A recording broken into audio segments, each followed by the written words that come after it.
Dear Appa and Amma, this is my time to give you back. Ananya's Nana Nani Homes, a paradise for senior citizens. விளையாட்டு அமைச்சர் உதயநிதியை துணை முதல்வராக்க வேண்டும் என்பது குடும்பத்தினர் விருப்பம். முதல்வர் ஸ்டாலினும் அதற்கு உறுதியளித்திருந்தார். அதை நிறைவேற்ற ஜோதிடர்கள் மூலம் நாள் குறிக்கப்பட்டது.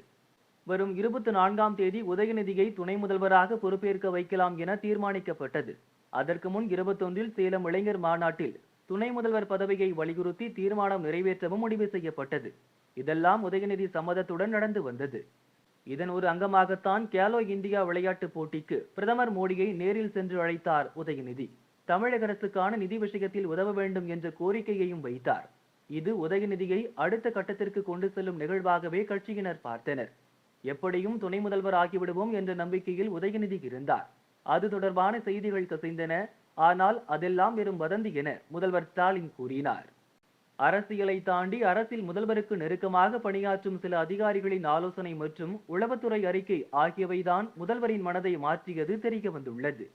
உதயநிதியை துணை முதல்வராக்கினால் அந்த விவகாரமே லோக்சபா தேர்தலில் எதிர்க்கட்சிகளுக்கு திமுகவை எதிர்க்கும் ஆயுதமாக ஆகிவிடும். அதற்கு இடம் தரக்கூடாது என்பதே உளவுத்துறை அறிக்கையின் சாராம்சம்.